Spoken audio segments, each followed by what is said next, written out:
Como são feitas armas realistas de jogos AAA como Call of Duty, Battlefield.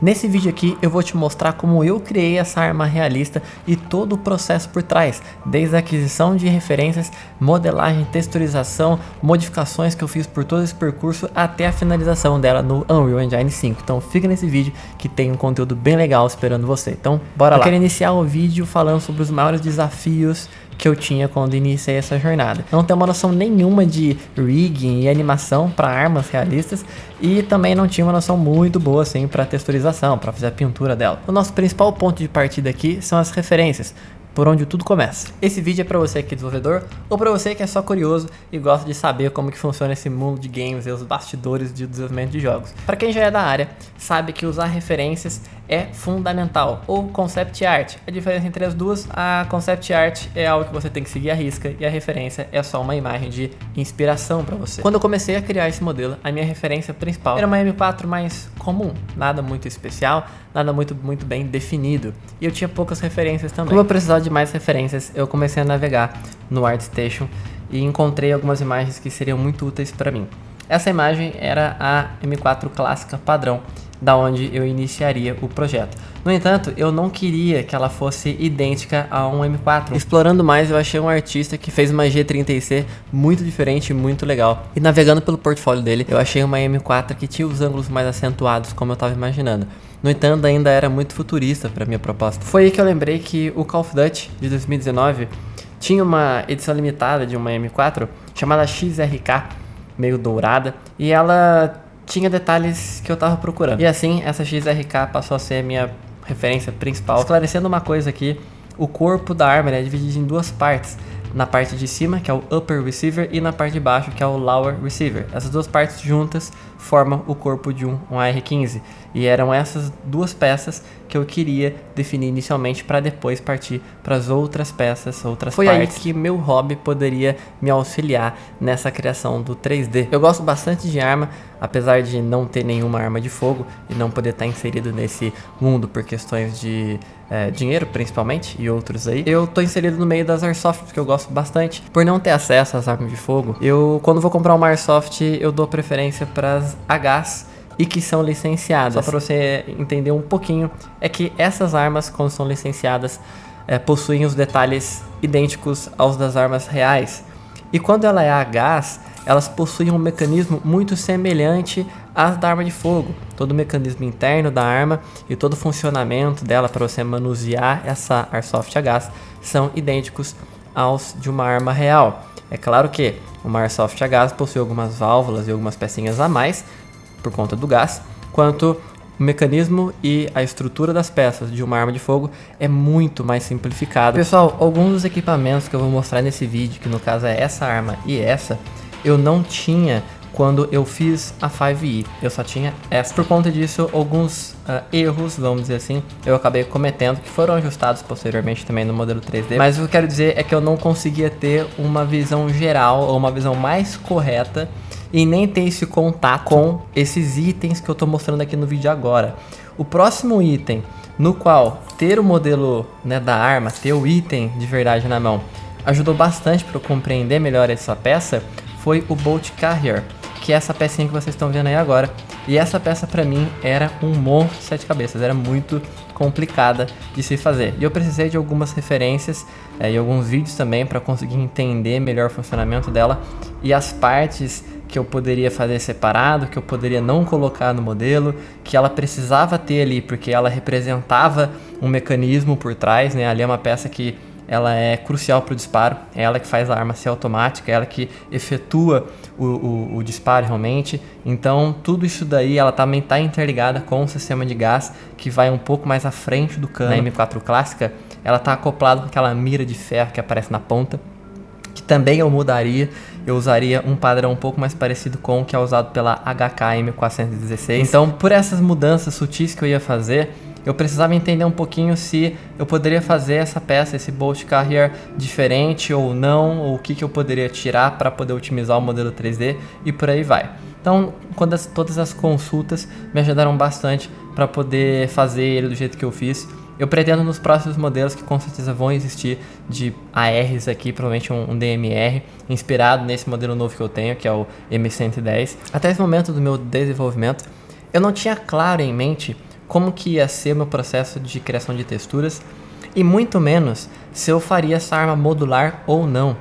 E antes de eu decidir essa questão da modularidade, e para quem não está muito familiarizado com peças modulares, nada mais é do que algo que é preparado para ser facilmente modificado, né, com a preferência que você desejar ou com alguma função diferente, como no caso de uma arma, uma troca de cano, uma troca de pistol grip, de estoque, entre outras partes daquele item que podem ser modificados. Se você está gostando desse vídeo, deixa um like, um comentário, se inscreve no canal e, se possível, compartilha esse vídeo com os seus amigos aí. E como eu já comentei aqui no canal, o seu workflow, como você faz as suas coisas, influencia na sua otimização. Então, eu precisava decidir como que seria esse meu workflow, como que seria essa arma, se ela seria modular ou não, para eu dar continuidade e conseguir otimizar o máximo que eu pudesse. Para isso, eu decidi então pegar um item dela que eu já tinha modelado, que era uma mira holográfica da EOTech, que é uma EXPS3, e usar ela como referência para criar a minha. Assim eu ia texturizar e o meu objetivo era chegar numa textura ou aprender algo com essa referência aqui, e assim poder decidir ou tentar entender se eu estava no caminho certo, se eu conseguiria criar mais detalhes depois na arma, que seriam peças muito mais complexas, como o corpo dela, o bolt carrier, e, nossa, entre várias outras. Continuar a decidir sobre a questão da modularidade. E o resultado da minha texturização com essa mira foi esse daqui. Apesar de estar bem longe da minha referência, que o cara que criou essa mira, ele é de um nível muito mais elevado do que eu em texturização, então eu não consegui chegar no que ele fez, mas eu fiquei satisfeito com o resultado, levando principalmente em questão de que era a minha primeira texturização com uma mira ou com algo realista referente a armas. E com isso eu podia decidir se a arma seria modular ou não. Obviamente eu escolhi que ela fosse modular, e quando eu faço algo modular, que eu gosto bastante de trabalhar com modularidade, eu tento criar dois extremos. E para a arma eu decidi que esses dois extremos seriam uma arma mais básica, simples, menos ergonômica, menos premium, e na outra ponta ela teria uma arma muito mais premium. Mas não só isso, elas também seriam entre uma arma para um rifle, né, para um fuzil de curto alcance, ou seja, teria um cano menor, e na outra ponta teria uma arma de um pouco mais alcance, ou quase um DMR, e aí eu teria um cano um pouco maior. Então seria essas duas principais distinções, e no meio delas teriam algumas variações intermediárias. Com tudo isso estabelecido, eu podia então começar a criar algumas peças a mais para essa arma. Então eu comecei a desenvolver os modelos primeiro de peças que seriam mais simples, como o flash hider, um compensador e um supressor. Depois eu fui para o estoque, que teria duas variações, uma variação mais clássica do padrão M4 e uma outra variação que deve-se entender que fosse um equipamento um pouco mais leve para redução de peso do equipamento. Então esses seriam os dois tipos de estoque que a arma teria, e em duas cores, preta e tan. O tan, para quem não conhece, é uma cor meio areia. Um outro acessório que provavelmente também seria muito fácil de fazer eram os canos, se tratando de uma estrutura bem simples, é basicamente um tubo com algumas conexões, exceto pela parte do gas system, que é o que faz o gás voltar, né, o gás do disparo voltar naquele bolt carrier lá atrás que eu havia citado, e fazer a ciclagem, né, fazer a arma disparar novamente. Essa pecinha eu teria que dar um detalhe a mais, porque ela não seria um clássico do AR, e sim parecido mais com o da M416, então precisei dar uma atenção a mais para isso, mas deu tudo certo, foi bem fácil de fazer 3 variações de cano, e posteriormente às variações de cano eu desenvolvi o handguard, e para esses dois handguards eu decidi fazer duas versões bem diferentes. A primeira versão de handguard seria um handguard clássico, aquele que tem trilho em cima, embaixo e nas laterais. Esse handguard seria do tipo flutuante, ou seja, não teria aquele anel no início entre o corpo e o handguard da arma. E ele também deixaria o sistema de gás escondido dentro dele ali, então não ficaria aquela mira esquisita como é no clássico do M16 e do M4 convencional. Outra coisa bem importante, eu queria que o tamanho desse handguard ficasse mais ou menos do tamanho do menor cano que eu teria. Já o outro handguard, eu queria um handguard maior, voltado mais para DMR, que eu havia citado lá atrás, e com alívio de peso. Esses equipamentos de DMR, como a gente sabe que são operadores que ficam muito tempo com a arma e geralmente precisam de uma precisão maior e etc., existe alguns alívios de peso onde é possível. E no caso, esse handguard teria isso, Então ele teria trilhos em cima e nas laterais, só uma parte de todo o handguard teria trilho, mas no meio não teria, tanto nas laterais quanto embaixo também não teria. Um outro ponto importante para esse handguard é que ele tinha que ter um tamanho próximo ao maior cano que existia. Já o cano intermediário teria que considerar o tamanho do silenciador para que não ficasse muito fora desse handguard. Ou seja, a aparência que eu queria era igual ao do XRK do Call of Duty, onde fica parecendo que o silenciador é acoplado e só a pontinha dele fica visível. Ainda no handguard, um acessório que eu já podia elaborar ali era o Vertical Grip, que é essa pecinha aqui, que inclusive eu uso na minha Airsoft, então eu tenho ela aqui e isso ajudou bastante na hora de criar esse modelo 3D. Para vocês entenderem muito bem as duas variações que esse modelo possui dentro do pacote da 5e, é olhando para essa imagem aqui, que é a arma, onde existe um handguard todo trilhado em todos os lados dele, e esse outro aqui que é igual a uma DMR, onde o handguard só possui trilhos contínuos na parte de cima. Como eu tinha falado anteriormente, nas laterais e embaixo ele só tem nas extremidades, no meio não. Sendo assim, esse tipo de equipamento, esse tipo de handguard, é necessário você usar um trilho separado, onde você tem parafusos que podem ser acoplados a esse trilho, né? E você consegue fixar sobre esse handguard. Sendo assim, o Vertical Grip tem na versão sem esse trilhozinho, então você pode usar ele para conectar diretamente no trilho do handguard, que é aquele handguard menor. E existe uma outra variação dele que ele já vem com um trilhozinho já acoplado nele, onde você pode fixar esse acessório naquele handguard que é liso. Claro, esse acessório pode ser colocado em qualquer lugar, até na parte de cima, mas acho que não é muito usual. Porém, existe a opção de você colocar na lateral, até no Call of Duty mesmo tem uma do calibre 12 lá que você usa na lateral, mas o normal mesmo é embaixo. Dessa forma, eu deixei um código onde você pode ajustar o comprimento, ou na verdade, a posição na qual esse Vertical Grip está no handguard. Então você consegue regular um pouquinho mais próximo do corpo da arma ou um pouco mais distante, indo em direção à ponta do cano. Como a gente está falando dos trilhos, vamos falar sobre mais uma coisa que dá para você colocar nos trilhos da 5e. Existem 3 tipos de miras para ser acopladas na 5e. A primeira delas é a mira de ferro, que eu usei como base a da Magpul. Depois a gente tem aquela outra mira que eu usei como teste de textura, que é uma mira holográfica, que foi baseada na IoTech. E a última mira é um tipo de mira Red Dot, mas um Red Dot mais voltado para fuzil mesmo. Lembrando que entre esses dois tipos de miras holográficas, entre aspas,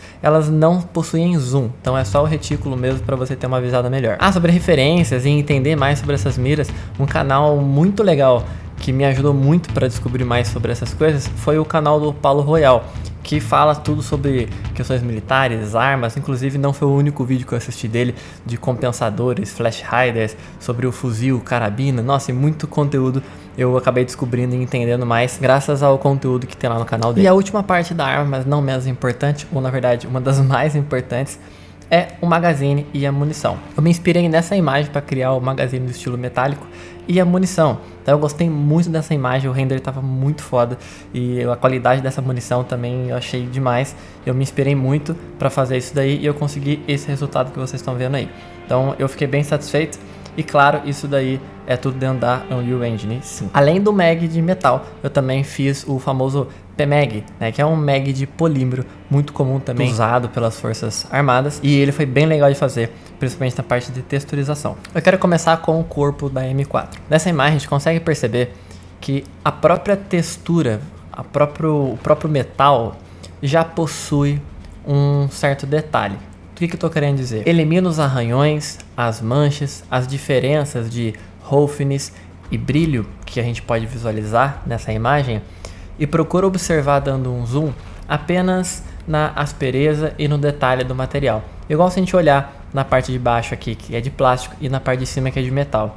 A gente vê que a parte de baixo ela tem uma diferença nas quinas, em outros detalhes, que mostram que o plástico foi um pouco desgastado, mas a origem do plástico ela tem esses pigmentos variados de um pouco mais escuro e um pouco mais claro, independente aonde recebeu esse desgaste e aonde não recebeu. No metal a gente tem algo semelhante, só que os desgastes do metal geralmente são mais profundos, não são tão superficiais quanto no plástico. E o que a gente pode perceber é que a cor do metal, ele também possui essa variação no pigmento. Às vezes dá para perceber ali uma coloração um pouco mais branca, ou um pouco mais acinzentada, uns tons de preto, e dependendo de onde você olhar, você encontra até outros tons mais coloridos, né? Por exemplo, um pouquinho de roxo, ou às vezes um pouquinho de azul pelo corpo todo da arma. É claro que esses tons que eu tô falando são bem sutis. O porquê de prestar atenção nesses micro detalhes? Esses micro detalhes vão, no resultado final, criar toda essa impressão de que mesmo se a gente arrancar esses detalhes maiores, como arranhados, colorações de desgaste de temperatura, de manchas de lubrificação, manchas de dedo, esse tipo de coisa, nesse de arrancar tudo isso, a gente vai ter uma característica, a gente vai ter um material que se você bater o olho, você consegue identificar do que ele é feito. Isso é a identidade daquele material e isso é muito importante. O próximo detalhe na qual é importante a gente perceber são os desgastes, os arranhados, um pouco do tempo, vamos assim dizer. São aqueles que não são pelo uso. E agora, como diferenciar isso? Como diferenciar aqueles arranhados ou aqueles desgastes que são de uso e aqueles que não são? Os de uso geralmente vão contar uma história. Ou seja, se a gente observar em volta do seletor de disparo, onde tem aquele safe e semi, um arranhado bem contínuo entre a posição que ele pode estar, que é em safe, e dá pra ver essa marca de arranhado. Isso é uma história que ele conta, porque a gente sabe que ele se movimenta. Já as marcas de tempo que você pode encontrar na textura são marcas de acúmulo de sujeira, que mostram que aquele objeto talvez não tenha sido muito usado, ou que aqueles locais são mais propícios para terem esse tipo de acúmulo. Assim como aquelas marcas de uso, também existem locais que são mais propícios a sofrerem arranhões pelo uso. O que eu tentei fazer foi ler a maior quantidade de referências, modelos reais, modelos virtuais, né, os 3Ds, e aqueles que eu tinha aqui em mãos, para poder identificar a maior quantidade de detalhes e os tipos de detalhes e tentar separar eles para poder criar esses detalhes lá no Substance. Nessa outra imagem aqui, também do corpo de um M4, a gente pode notar alguns detalhes diferentes, dos quais os mais diferentes aqui é aquela pichaçãozinha ali e um pouco de sujeira de sangue aqui no corpo. Agora, do arranhado, que é bem legal aqui, dá pra ver 3 tipos de marcações, 3 tipos de arranhados.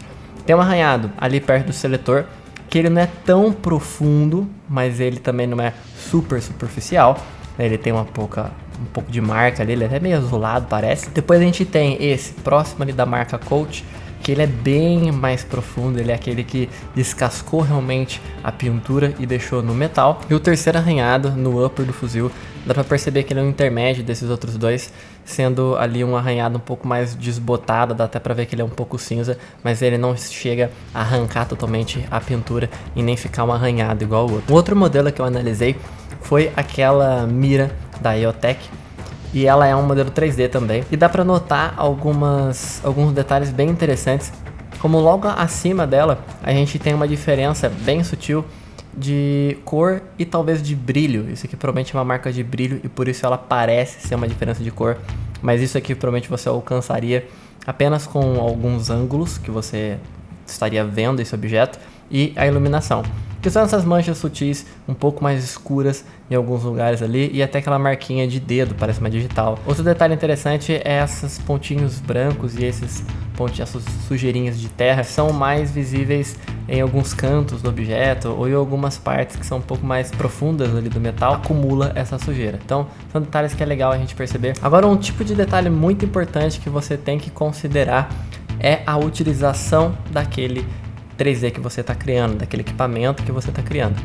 Então, conhecer aquele equipamento, conhecer como que ele é usado, conhecer onde ele é usado, quais são às vezes as manias ou os costumes que envolvem, no caso aqui, o operador e aquele equipamento, aquela arma, ajudam muito na hora de você identificar onde aquele equipamento vai sofrer mais desgaste. O exemplo nosso aqui é de uma pistola. Ela vai provavelmente possuir mais desgastes aonde o operador toca na arma para poder fazer algum manuseio um pouco mais agressivo. Então, no caso do slide principalmente ali na frente ou um pouco atrás, onde tem aquelas estriazias que é para melhorar mesmo a pegada e você conseguir enroscar sua mão ali, né, ela não escorregar, é provavelmente um lugar que vai ter um desgaste muito maior, porque você vai estar sempre raspando a mão e geralmente o operador não está usando a mão simplesmente, ele está com uma luva e geralmente essas luvas são mais grossas, então vai ajudar nesse desgaste. Outra coisa muito importante, uma arma como essa é comumente colocada num coldre, e geralmente os coldres eles são rígidos de algum polímero, algum plástico, que vai também ajudar nessa deterioração do material. Então isso é muito importante de você analisar, estudar e tentar entender como que é o comportamento daquele objeto e como ele é usado. E claro, vai ter também detalhes como esse da M4 ali no handguard dela, que tá cheio de quina, o handguard não, o trilho é cheio de quina, e por conta disso, quina geralmente é muito mais fácil de receber um arranhão, de você bater, de você simplesmente esfolar aquele objeto por conta de contato. Então, algo assim que a gente pode considerar como arranhões genéricos e em quase toda a quina vai ter. O importante é definir o quanto você vai fazer disso para também passar uma ideia do quão usado é aquele objeto. Para você definir que aquele objeto não é muito usado, não é uma arma de guerra que está há anos sendo usada, cheia de pó e toda destruída, quase sem pintura.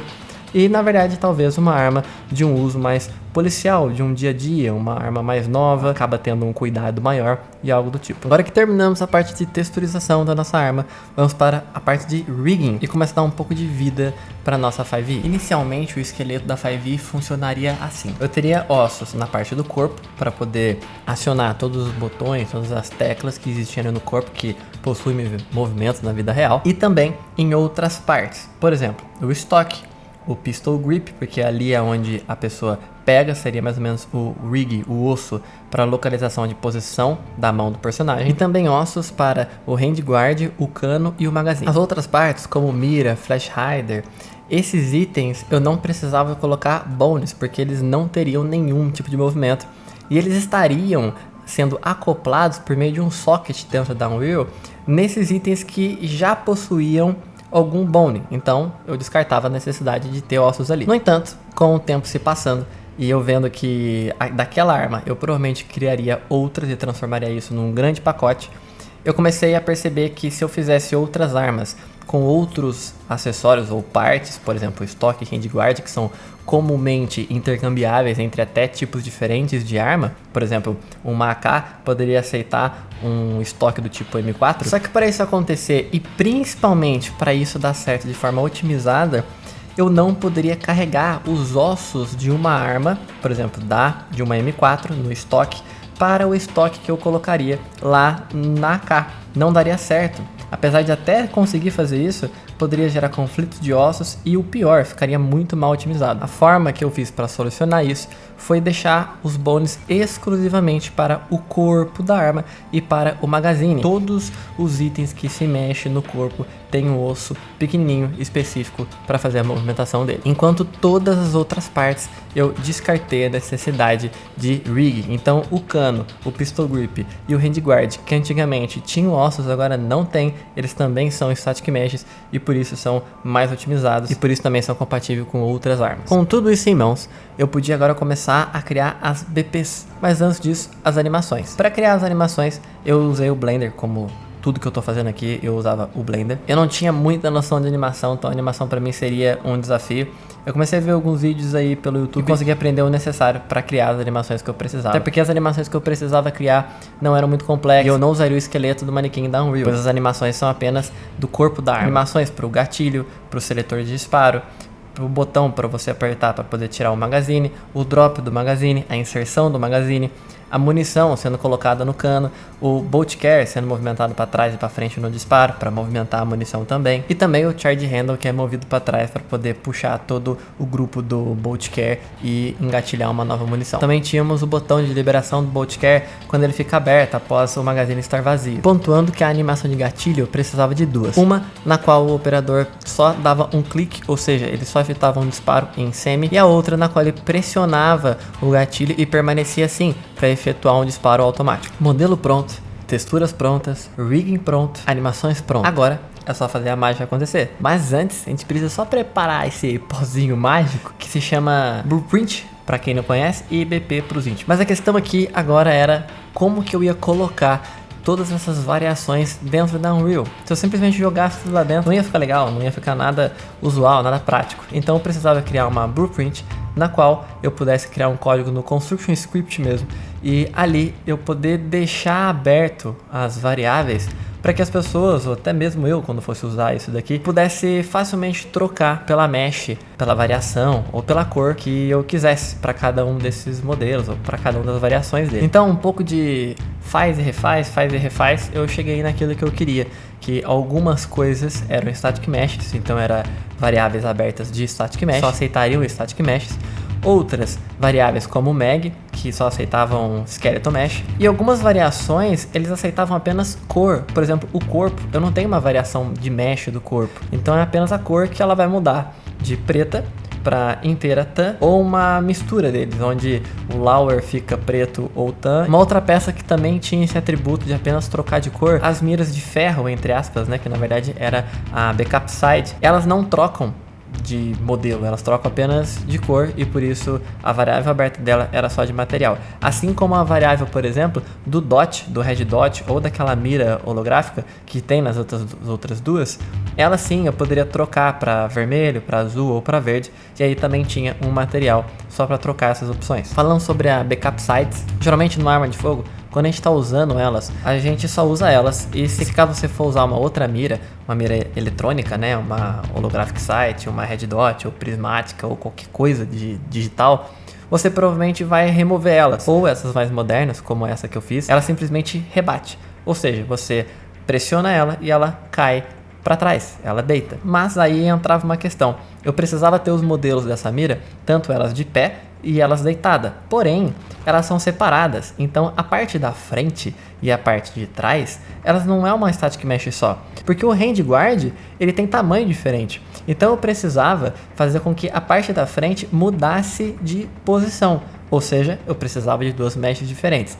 Dessa forma eu criei 4 variações para ela: a parte de trás de pé e deitada, e a parte da frente de pé e deitada. Depois criei uma variável que verifica se a arma tem uma mira eletrônica ou não, e ela tendo um red dot, essas miras de backup acabam caindo, né? Elas deitam e ficam no nível mais baixo para você ter uma visada exclusiva do seu red dot. Uma outra função que eu criei foi a identificação de itens que dependem de um outro item. Por exemplo, os canos podem mudar de tamanho, ou seja, a posição que a rosca dele está muda perante ao restante da arma. Então o supressor, o compensador e o flash hider teriam que mudar de posição conforme o tamanho do cano escolhido. E é isso que ela faz, ela identifica qual cano foi colocado e reposiciona automaticamente o muzzle para o lugar correto. Outra coisa que faz isso é a backup sight, aquela mira da frente que eu acabei de falar. Como ela também depende do tamanho do hand guard, assim que você troca de hand guard, ela também já sabe a posição dela e se reajusta. Existem 2 itens que tem um ajuste mais fino, no caso o vertical grip e o hollow sight. Ambos existem um ajuste de slide, um ajuste de posição, no qual você pode deslizar a localização dele pelo trilho, tanto no trilho no handguard de baixo, que seria a posição onde o vertical grip está, e em cima no corpo da arma, onde a mira dela tá. Ah, lembra lá atrás que eu decidi otimizar esse modelo reduzindo várias peças que existiam bones, não tendo mais, transformando apenas em uma static mesh? Então, o pistol grip, que é onde você pega na arma, precisa ainda de um identificador para que quando o personagem for pegar a arma, ele saiba onde colocar a mão. Isso é usado geralmente os bones. Como o meu não tem bones, o que existe ali? Existe um socket na posição correta, que seria a posição do bone, do pistol grip, e assim o player pode facilmente identificar a posição correta da mão e acoplar ali no pistol grip. Aí você pode estar pensando que terminou, né? Mas não terminou. Depois que eu lancei a 5e, eu comecei a desenvolver uma pistola que está sendo inspirada na Glock. Eu ainda não postei ela, mas o nome dela é Edgelock 90T Defender. E essa pistola eu estou criando de uma forma ligeiramente diferente. O que eu estou falando diferente? Essa criação da blueprint. Como na 5e eu posso colocar literalmente qualquer static mesh em qualquer variável de static mesh aberta, então eu posso simplesmente colocar um supressor no pistol grip ou vice-versa, que seria nada a ver, eu optei por criar na pistola uma opção de enum, né, um enumeration. E esse enumeration permite que eu já deixe pré-setado quais itens vão ser possíveis naquela variável aberta. Então, na variável, por exemplo, de estoque, teria um menu suspenso quando você clica na opção estoque, que apareceria Classic Hip e estoque LCT, que são as duas opções de estoque do 5e. E se caso esse item tiver variação de cor, ele vai ter as opções lá. Então seria Classic Hip Black, Classic Hip Tan. Aproveitando que eu citei o nome de algumas peças, uma coisa que eu queria muito fazer para esse modelo, todos os itens, todos os acessórios, todas as partes da arma, inclusive o nome das armas, fossem originais. Então eu crio todos eles. O nome do estoque que eu citei agora, o nome do Pistol Grip, o silenciador, os compensadores, os handguard, as miras, todos esses itens possuem nomes próprios, eu crio todos eles. E apesar de parecer só uma sigla nada a ver, uma sigla maluca, todas essas siglas, na verdade, são só siglas do nome por extenso. E alguns itens eu consigo colocar o nome por extenso, que é o caso do supressor, que se chama BSOC nos arquivos, mas se você for ver a gravação que existe no modelo, tem escrito Barrel Sound and Operations Control. E todos esses nomes e siglas são criados exatamente para você entender o que é aquilo e ficar mais fácil de pesquisar ele nos arquivos. Até porque todos eles são separados por pastas bonitinhos, o que é acessório e o que é parte da arma. Sendo assim, se você está procurando um supressor, você vai conseguir encontrar, porque ele vem pré-fixado como Suppressor e BSOC. No caso do Flash Hider ou do compensador, a mesma coisa. As miras vêm sempre pré-fixadas como Sight. Então todas elas você consegue usar nomes em inglês, claro, para você pesquisar o que você quiser e você vai conseguir às vezes ver pela sigla o que ele faz. E mais pra frente, todas essas siglas e nomes por extenso